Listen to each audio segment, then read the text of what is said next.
Kenapa kok kamu gagal mencintai Allah? Kenapa kok kamu gagal kenal sama Allah? Ini Ghazali mengidentifikasi. Ada 6 orang, ada 6 sebab. Yang pertama adalah kamu tidak yakin Allah itu ada. Jadi contohnya orang-orang kafir.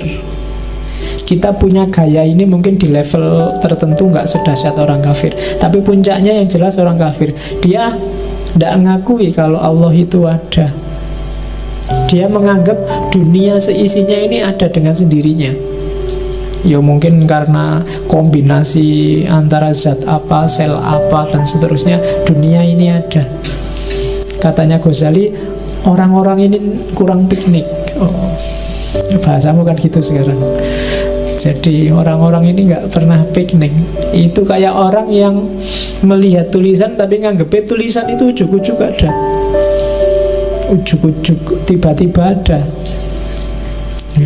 Yang nggak Jawa kan bingung kamu memahami ujuk-ujuk. Jadi ada gaya orang kayak gini. Orang yang nggak yakin Allah itu ada, ya nggak akan mengenal Allah. Kita kadang-kadang gitu kan, keyakinan kita, Allah kan sering bilang ana inda dzonni abdi. Kalau kamu anggap Allah itu ya itulah keberadaan Allah. Kayak kamu berdoa kan, kamu kan doa dikabulkan katanya Allah kan ya sesuai keyakinanmu. Misalnya saya itu bodoh Pak, sejak dulu IP tidak pernah lebih dari 2. Ya berdoa aja supaya IP-mu 4. Tidak mungkin Pak. Ya itu hasilnya itu. Keyakinanmu tidak mungkin, ya tidak mungkin memang. Jadi Allah inda dzonni abdi. Pak, wajah saya kayak gini, apa ya bisa dapat yang cakep besok? Tidak mungkin Pak. Ya meskipun kamu berdoa sementara kamu merasa tidak mungkin, ya sejumlah itulah Allah masuk dalam doamu. Saya anaknya orang miskin ya Pak, apa bisa kaya ya. Lah kamu berdoa kaya tiap hari ya siapa tahu. Tapi kamu nggak mungkin, ya sudah enggak. Allah intervensi sejauh keyakinanmu. Jadi kamu tidak akan kenal Allah kalau kamu memang nggak ingin kenal. Mungkin kamu merasa lebih penting kenal Roma Irama, Ahmad Dhani, Ahok, atau SBY atau Jokowi. Buktinya kalau ketemu salaman, kamu masukkan Facebook, kamu masukkan WA, habis salaman sama tokoh A, jejer sama tokoh B, kan gitu kamu tiap hari. Tapi kan kamu nggak terlalu wow kalau sedang wah ini aku baru kenalan sama Allah, nggak ada. Bahkan mungkin nggak pernah ada yang bikin status begitu. Ya, kalau ada mungkin kamu langsung dibully bareng-bareng sama teman-temanmu. Dianggap Islam anyaran. Wah, Islam anyaran, saya ngerti kalau ada Allah. Padahal yang bilang gitu mungkin dia juga belum kenal sama Allah. Beda loh, ngerti sama kenal. Kamu bisa merasakan bedanya. Orang yang kenal sama Allah, nanti di atas itu ada orang yang dekat. Makanya orang Islam disuruh muqarabah. Ada orang yang dekat, ada orang yang hanya tahu. Hanya tahu itu dari jauh. Mungkin kamu lihat TV, mungkin kenalmu sama Allah hari ini masih baru hanya tahu. Kalau kamu hanya tahu, Allah juga hanya tahu kamu ada. Kan Allah tergantung caramu mendekati dia. Ada yang sudah kenal itu ya mungkin pernah salaman, pernah akrab, tapi terus ditinggal lagi. Ada yang dekat, ada yang akrab, ada yang sampai kawin. Nah, levelmu sama Allah ya silahkan kamu cermati, ada di level apa. Kalau dekat itu kan enak. Makanya kan kemarin ada status di Facebook itu, sholat nggak pernah, puasa nggak pernah, zakat nggak pernah, kok cita-citanya masuk surga. Emangnya punya kenalan orang dalam? Nah, orang dalam yang paling posisinya paling penting itu Allah. Dan Allah sejak lama sudah membuka diri, kenalilah aku. Ya kan, dekatlah padaku. Allah sudah teriak-teriak sejak dulu begitu, ini kamu cuekin aja. Kamu baru nangis-nangis mendekat kalau pas butuh. Itu pun setengah gak yakin. Setengah gak yakin kan, ya Allah pacarku dikawin orang, apa ya bisa. Karena orang ngeluh gitu, tapi kamu sebenarnya sedang gak yakin, apa ya bisa dia kembali lagi padaku, wong wis dikawin wong. Loh, kalau Allah mau apa susahnya? Kan ku tunggu jandamu. Loh ya, neng dengone aja ngono lho ya. Oke, terus sejumlah orang, ada juga orang yang tidak percaya akhirat. Ini juga orang yang susah untuk dia kenal, apalagi cinta sama Allah. Biasanya orang-orang materialistik. Katanya Ghazali, orang-orang ini menganggap diri mereka tidak lebih baik dari hewan atau sayuran. Mereka menganggap diri mereka musnah begitu saja. Kalau mati ya wis entek ceritane. Ada orang yang begitu. Dan yang kayak gini ya tidak mungkin kenal Allah. Seandainya kenal ya tidak ke Allah yang sejati, tapi Allah sesuai kepentingannya. Yang ketiga, ada Allah yang dia kenal, cuma dia sakarepe dhewe. Itu orang yang bilang Allah itu tidak butuh kita, tidak butuh sholat kita, tidak butuh puasa kita. Apa sih gunanya puasa kita yang kayak gitu ke Allah, sholat kita yang kayak gitu ke Allah? Sudahlah, biar aja, tidak usah.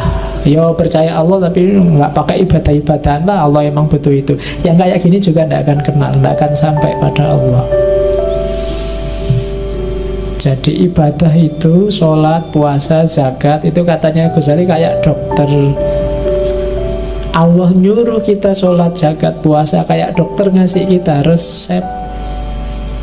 Ya bisa sih kita cuek aja, resep ya resep. Emangnya kalau nggak tak tebus, nggak tak beli, mau apa dokternya? Ya dokternya katanya Ghazali ya memang nggak ngapa-ngapain, cuma yang rugi kamu nggak jadi sembuh. Sakitmu permanen, cepet mati. Loh iya kan, kalau kamu nggak manut sama dokter kan itu. Dokter sudah teriak-teriak bilang, ojo ngerokok. Contohnya rokok emang keretus.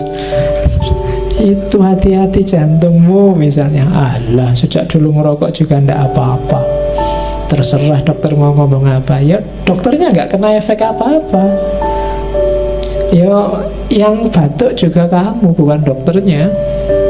Yang merokok membunuhmu itu kan, di covernya rokok itu ya dirimu, bukan yang lain.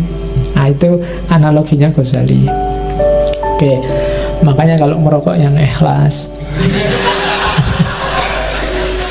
Ya, jadi maksudnya ikhlas, ya Allah apapun dampaknya aku ikhlas, biar nggak jadi pikiran. Oke, terus ada kelompok keempat. Ini biasanya kadang-kadang dipakai pada kelompok liberal yang agak ekstrim. Jadi dia bilang biasanya alasannya HAM atau kemanusiaan. Ya kan? Misalnya itu kan, masa syariat nyuruh kita menahan amarah, nahan syahwat, nahan munafik. Loh, syahwat itu kan alami, amarah itu kan natural. Boleh dong orang marah. Seks itu kan dorongan alamiah. Kalau aku suka, dia suka, tidak ganggu orang lain, ngapain nyengerain cerewet? Itu kan mikirnya alamiah kok. Nah, cara mikir kayak gini, katanya Ghazali, dia sebenarnya sama, kurang piknik. Jadi mikirnya setengah-setengah. Iya bener, itu dorongan alamiah. Agama juga nggak nyuruh mengeliminasi dorongan itu, cuma diatur. Agama cuma ngatur, akalmu juga ngatur. Biar apa? Hidupmu semakin berkualitas, hidup ini nggak kacau. Kalau kamu seks bebas, sak bebas-bebas, rusak hidupmu. Tiap kali ketemu perempuan, ayo, oke, kamu juga oke, aku oke, ayo. Kalau ngono, iya, rusak hidupmu. Nanti nggak peduli siapa dia, yang penting gelem. Jadi kacau. Makan juga begitu. Bukan berarti yo alami sih makan, natural aja makan, tapi ya diatur. Nabi nyuruh jangan sampai terlalu kenyang. Kemudian macam-macam. Wala tusrifu. Jangan makan A, jangan makan B. Itu sebenarnya bukan kok jangan apa kamu nggak boleh makan, tapi pahamilah batasnya orang makan, pahami caramu melampiaskan hasrat. Bukan berarti nggak boleh itu, tapi kamu harus sah dulu, kawin dulu, biar jelas aturan mainnya. Ya kayak orang sepak bola itu harus ngerti batas pinggir lapangannya mana.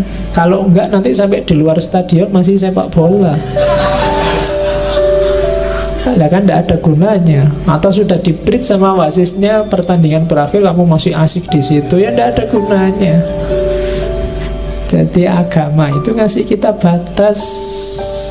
Jadi biar kita ngerti batasnya. Yo alamiah iya, cuma agama ngasih kita petunjuk melampiaskan yang alami itu apa. Kalau cara mikirmu kayak gitu, katanya Ghazali, ya tidak akan kenal Allah. Terus yang kelima, orang-orang yang permisif. Tiap ada apa-apa, tenang aja, Allah Maha Pengampun, Allah Maha Penyayang. Dosa dikit-dikit besok tobat. Kita wudhu atau dosanya rontok misalnya. Ya, bukan berarti ideologi kayak gitu keliru, tapi kalau gayamu kayak gini, kamu tidak akan bisa kenal Allah. Itu kamu seolah-olah meremehkan, seolah-olah nganggep tenang aja lah, kayak dosa ini gampang, orang tuaku itu mudah memaafkan. Orang kayak gini kan biasanya menjebakmu sendiri. Sama Allah juga begitu. Maksiat dikit-dikit, tenang aja, Allah Maha Pengampun. Agak besar dikit, ampunannya Allah lebih luas daripada dosa kita. Meremehkan. Nah itu juga trouble. Kalau mentalmu mental gini, ya tidak akan kenal Allah yang sejati. Yang keenam, ini kebalikan 5 yang atas. Orang-orang yang sok soleh. Ini juga trouble. Merasa dirinya suci. Kalau saya sudah bebas dari dosa, dunia tidak bisa lagi nggoda aku wis. Nah, itu juga katanya Ghazali bahaya. Jadi tak bacakan aja ya. Kalimatnya agak nyelekit kalau bagian ini. Jadi orang yang ngaku mencapai tingkat kesucian tertentu sehingga merasa dia tidak bisa dipengaruhi oleh dosa. Katanya Ghazali, namun kenyataannya saat orang lain memperlakukan mereka secara tidak hormat saja, mereka akan dendam bertahun-tahun. Terus jika ada di antara mereka yang tidak mendapatkan sebutir makanan yang menurutnya adalah haknya, maka seluruh dunia rasanya sempit dia dan gelap. Pokoknya nesu-nesu, merasa haknya dirampok.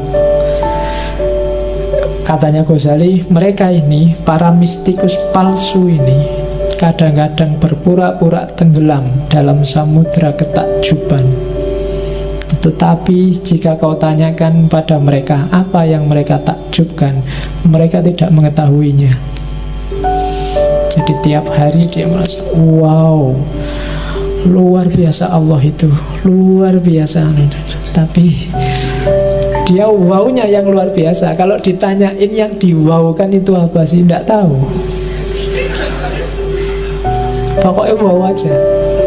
Itu juga trouble katanya Ghazali. Ya tidak kenal Allah kalau ya gitu. Kalau bahasa hari ini mungkin lebay. Lebay, Allah nggak segitunya kok. Nggak usah kaget kayak baru kenal Allah kemarin. Sudah lama kita kenal Allah, sudah ngerti kita dengan segala kebesarannya. Jadi ketakjuban-ketakjubanmu simpanlah, tidak perlu lebay, karena kuncinya adalah kenalilah Allah. Kalimat yang terakhir itu Ghazali mau bilang, apapun keadaannya, kita adalah hamba dan Allah adalah majikan kita yang maha kuasa.